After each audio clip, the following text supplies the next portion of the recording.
Shalom, shalom, boa tarde. Hoje é dia 15 de Iyar do ano 5783.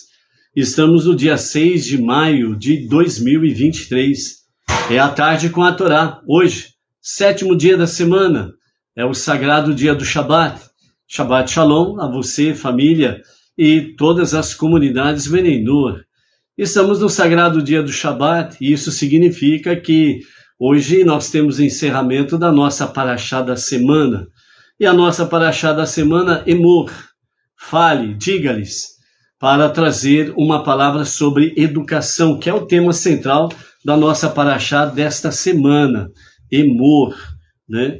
E dentro da contagem do Homer, nós temos visto essa realidade, dentro do aspecto sobre curar as nossas emoções, bem como também refinar a nossa pessoa, a nossa personalidade. E nesse sentido nós vamos na nossa jornada monoteísta cada vez mais em direção à redenção final com Mashiach, bem como vamos para o Olam Rabá, o mundo vindouro. É onde nós precisamos cada vez mais estarmos aí conectados com a Torá, as 7 leis de Noach, conectados com a graça da presença divina, onde vamos trazendo luz para este mundo, mais presença divina, para que nós possamos, ombro a ombro com o nosso irmão mais velho, o filho primogênito de Deus, que é o povo judeu, estarmos transformando este mundo para ser a moradia de Deus. E é por isso que vamos fazendo o nosso trabalho. E Mashiach, no momento que ele se revelar, e que ele se revele a qualquer momento mesmo, agora vem amém, estará completando, aperfeiçoando o nosso trabalho, onde estará dando cumprimento em sarar e curar os 4 reinos, e fazendo com que o seu reino, o reino milenar de Mashiach, seja para colocar realmente os pingos nos is, fazendo com que as coisas venham andar desde o princípio, como Deus o desejou, estar realmente harmonia os 4 reinos, para que em tudo possa ser somente Ele o único centro das atenções e somente Ele o soberano dos mundos, Hashem, ser adorado como deve ser. E Mashiach vai nos levar exatamente a esse plano primordial de Hashem para este mundo, para os 4 reinos e para todo ser humano, adorar e servir ao único Deus. Então, por isso, estamos aí dentro dessa jornada monoteísta com fundamento judaico e orientação rabínica, ok? Hoje nós vamos ter aí a questão de tirar o positivo do negativo, que é uma lição que nós vamos ter aqui, que o nosso Rebbe Menachem Mendel traz, bem como também dentro do fundamento da Torá, sobre um mau exemplo, mas aprendendo a tirar do mau exemplo um bom ensinamento, para que realmente nós saibamos, né, olhar as coisas de forma mais positiva do que negativa, né? Porque o ser humano, ele tem, infelizmente, né, uma característica de olhar muito negativamente para as coisas. E isso não é bom, porque traz uma atmosfera negativa para aquela situação. E é por isso que nós temos na paraxá de hoje, na nossa leitura de hoje, na conclusão, tirar o positivo do negativo. Não ficarmos limitados ao negativo, mas vermos que há algo positivo para ser tirado dessa questão toda, ok? Hoje, dentro do nosso calendário judaico, né, 15 de Iyar, nós temos aí, né, estamos no Pesach Sheni, o segundo Pesach, vamos ter algumas lições dentro de instantes a mais, e temos aí dentro da história judaica hoje, né, no ano 1313, antes da Era Comum, foi quando no dia 15 de Iyar, portanto, um mês depois do Êxodo, que começou realmente o maná, o famoso pão do céu, a cair para o povo judeu, onde foi sustentado durante 40 anos pelo maná, o pão do céu. E temos aí uma expressão que é usada no meio racídico, né? Os comedores de maná, né? E o que será que significa isto? Inclusive, os sábios falam que nos dias atuais está faltando comedores de maná, comedores de pães, né, ou de pão, né? E lembrando que a Torá, ela também tem uma característica de ser chamado de pão do céu, né? Então, é isso daí. Nessa data também, no ano 1727 da Era Comum, nós temos aí um fato triste na história do nosso povo, né? Do nosso irmão mais velho, o povo judeu, que os judeus são expulsos da Ucrânia, né? Poucos meses antes de sua morte, a imperatriz Catarina I, que foi a segunda esposa de Pedro o Grande, ela expulsou os judeus de toda a Ucrânia. Houve uma intensa perseguição ao povo judeu nesse período de 1727 da Era Comum, através das ordens da imperatriz Catarina I, e o povo judeu foi expulso da Ucrânia, né, em 1727. Também houve, né, outro fato triste, lamentável na história do nosso irmão mais velho, no ano de 1883, nessa data, 15 de Iyar, né, as perseguições em Rostov-on-Don, na Rússia. Na Rússia, nesse período, havia 14 sinagogas e muitas instituições judaicas comunitárias. Com o encorajamento dos oficiais russos locais, né, uma onda de perseguições, né, os famosos pogroms contra os judeus, irrompeu na cidade no dia 15 de Iyar de 1883.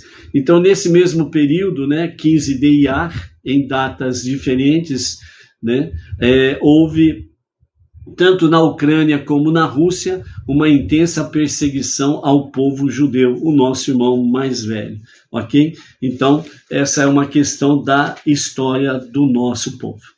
Vamos para a contagem do Homer, né?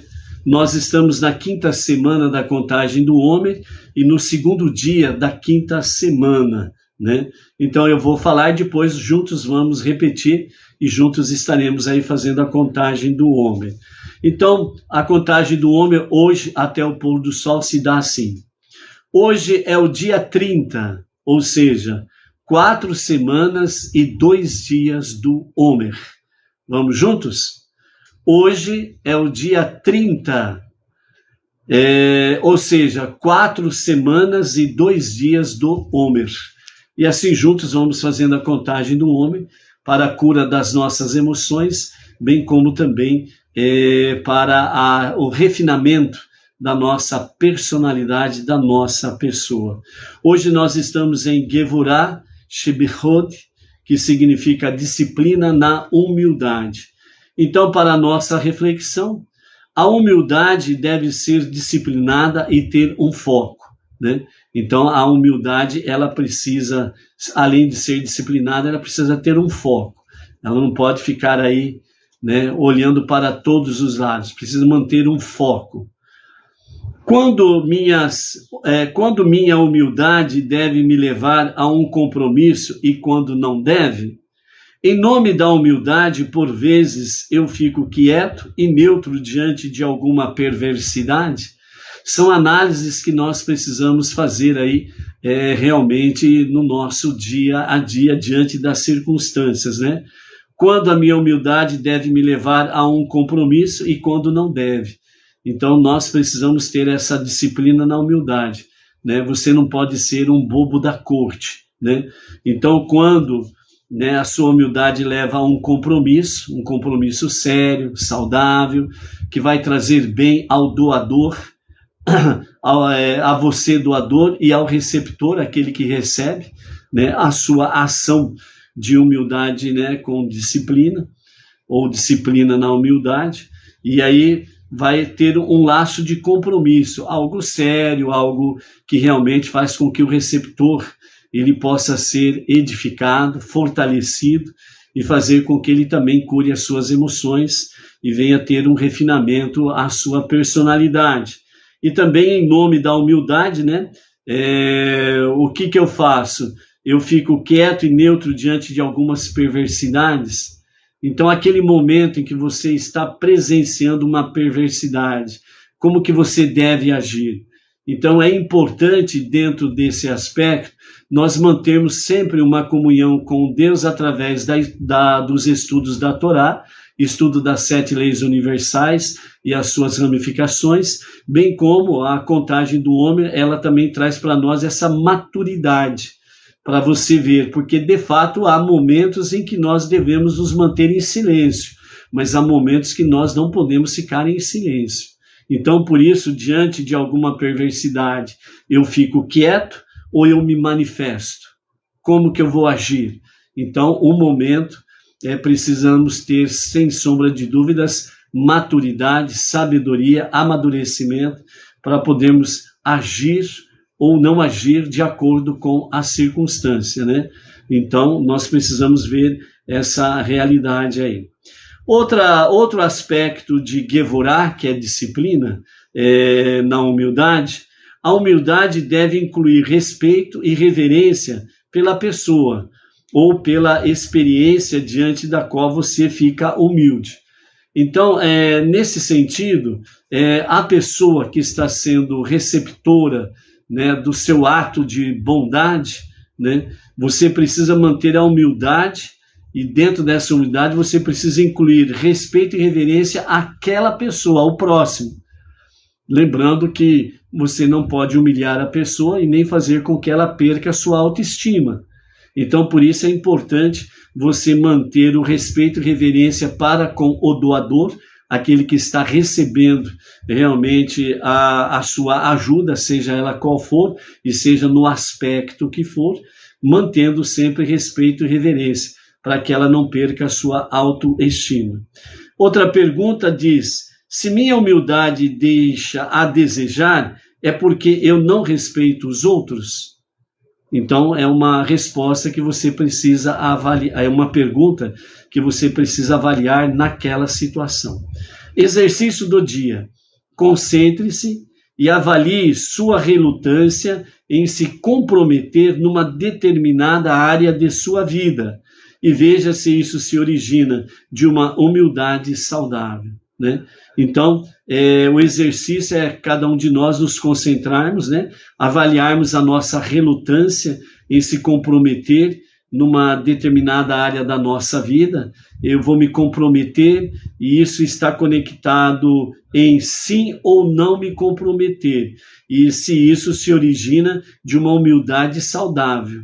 Se a humildade for saudável, então você vai fazer uma autoavaliação, uma autoanálise e você vai tomar uma decisão coerente com a humildade saudável na situação em que você estiver vivenciando aquele momento, ok? Então, vamos aí curar as nossas emoções e refinar realmente a nossa personalidade no nosso dia a dia, ok? Hoje nós estamos, né, até o pôr do sol, nós estamos no Pesach Sheni, que é o segundo Pesach. Para aqueles que não tiveram a oportunidade de participar do primeiro Pesach, então agora, do pôr do sol de ontem até o pôr do sol de hoje, tem a oportunidade de participar do Pesach Sheni, ou seja, o segundo Pesach, a segunda oportunidade, a segunda chance, né? Vimos ontem duas mensagens centrais do Pesach Sheni, que é exatamente nunca perca a esperança, sempre há uma segunda chance, sempre há uma nova oportunidade, e bem como também existe sempre, né, a possibilidade de realmente corrigir-se, né? Existe a possibilidade de se recuperar. Por isso a segunda chance, o segundo Pesach, né? Não deu certo no primeiro, então agora você tem a chance de recuperar, você tem a chance de realmente fazer acontecer o seu segundo Pesach. E de forma bem simples, o Pesach Sheni é quem não participou do primeiro, fazer estas autoanálises, reflexão e comer uma porção de matzá, de pão sem fermento. Ele não vai precisar fazer a limpeza da casa, não vai precisar fazer aquele jantar especial, etc. e tal, né? Mas fica mais centrado em comer uma porção de de matzá, né? O pão sem fermento, né? Então, é dentro desse sentido, com toda a reverência a Hashem. E uma outra mensagem que nós temos dentro do Pesach Sheni, que os nossos mestres do Rabbah traz para nós, é sobre frio e calor. Então diz assim, a Torá ela aborda todos os tipos de impurezas. Em todas as pragas do Egito, nós podemos observar a impureza, como, por exemplo, a praga da escuridão, né, que é chamada de Malká, a praga da escuridão. A falta de luz, ela simboliza a escuridão espiritual, e isso significa ausência de santidade. Qual é a coisa mais pura que existe? Né? Então, uma pergunta que os mestres do Rabbah fazem para nós. Qual é a coisa mais pura que existe? Você pode dar um monte de resposta, mas se você disser que a coisa mais pura que existe é a alma, aí você acertou na mosca, 100% absolutamente certo. A alma é a coisa mais pura que existe. Então, quando a alma parte do corpo, quando a nossa alma parte do corpo, então o que sai do nosso corpo é a luz, porque a nossa alma é energia, é luz. Ok? E por esse motivo, dentro do judaísmo, dentro da visão judaica, o morto é o maior estado de impureza que existe. Por isso que nós temos na nossa paraxá sobre a questão daquele que se contamina com o morto, né? Com o cadáver. Né? Ele fica no estado de impureza e ele precisa fazer o ritual para a sua purificação. Por quê? Porque o corpo humano, ele possui aquilo que é mais nobre dentro da criação divina, a alma. A alma, ela é 100% pura. Ela é 100% luz, 100% energia, 100% brilhante, zohar, esplendor, radiância. Ok?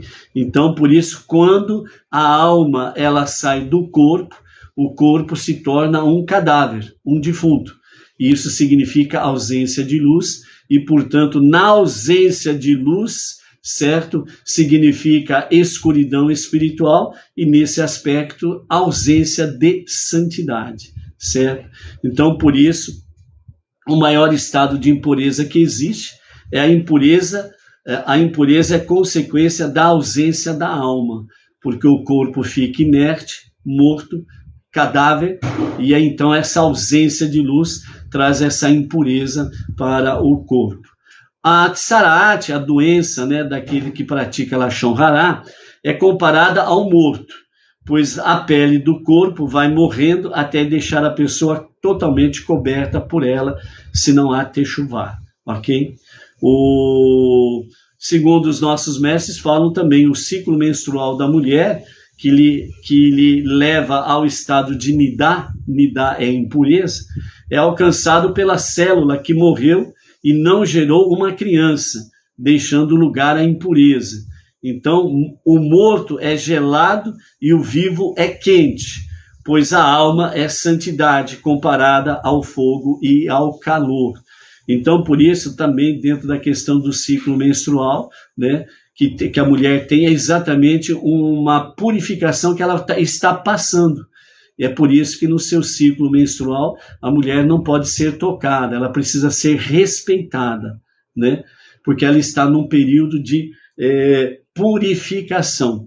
O que não está vivo está sendo eliminado. São essas células que estão sendo eliminadas aí para uma renovação do seu órgão reprodutor, bem como também uma renovação da sua própria corrente sanguínea, né, nesse seu ciclo. Então, a frieza e a apatia em uma pessoa é quando ela não possui calor para a santidade. Os sentimentos se apagaram, ela se afastou totalmente, sendo insensível às questões espirituais de santidade. Também faltou a alma, né? O calor e o brilho no relacionamento entre ela e o seu próximo, entre ela e Deus. Então, quando a pessoa se torna insensível, fria, é como se ela estivesse matando a sua própria alma. Então ela entra numa escuridão espiritual, devido à sua insensibilidade. Então isso é preocupante, uma pessoa que é insensível, que ela simplesmente não tem aquele calor, o brilho, o fogo, a paixão, tudo no ponto positivo, ok? A paixão, o amor vibrante por Deus e pelo próximo. Por Deus está conectado com o quê? O estudo da Torá, o estudo das 7 leis universais, etc, etc. O próximo é amar o próximo. É prestar um serviço de assistência, de amor fraterno ao próximo. Então, quando a pessoa ela se coloca numa posição de insensibilidade, é como se ela estivesse matando a sua própria alma. E essa falta de calor, ela dá lugar à frieza e se torna insensível, né? Como se estivesse anestesiada. E isso representa que ela está matando a alma e matando o corpo. Frieza. Então, a frieza ela é oposição, né, exatamente ao calor. Então, a pessoa que tem frieza para com a Torá deve canalizar a frieza para assuntos mundanos, é automático. Quando a pessoa ela tem essa frieza, indiferença para com a Torá, as 7 leis de Noa, amor ao próximo, certo? Então, ela automaticamente ela canaliza toda a sua energia, né? A sua frieza, a sua insensibilidade, ela vai canalizar exatamente para assuntos mundanos. E aí vai entrar num desvario que não tem tamanho no seu dia a dia, né? Às vezes alguns entram de uma vez, pabum, outros vão devagarinho, né? Como diz o outro, né? Mas vai sempre canalizando para assuntos mundanos por causa da sua frieza, a sua insensibilidade para com a santidade de Deus, né? Então fica desse jeito. Então a pessoa que tem calor, né, para as coisas materiais, ela deve canalizar o seu calor para o lado positivo e alimentar a sua alma. Aqui já está falando dentro do calor, uma alma viva, né, que está envolvida com o mundo secular, ou seja, tem que trabalhar, tem que pagar suas contas, tem que ganhar o seu salário, etc, etc, etc. Então ela é envolvida com as questões físicas, mas ela tem vida, ela tem calor, a sua alma está ativa, porque ela alimenta a sua alma através do estudo da Torá, das 7 leis de Noa, obedece mandamentos, pratica atos de bondade, de misericórdia, faz tzedakah e etc. e tal. Então, ela pega tudo isso que é secular, que está conectado com o mundo físico, ela faz uma conexão, tira o lado positivo disto.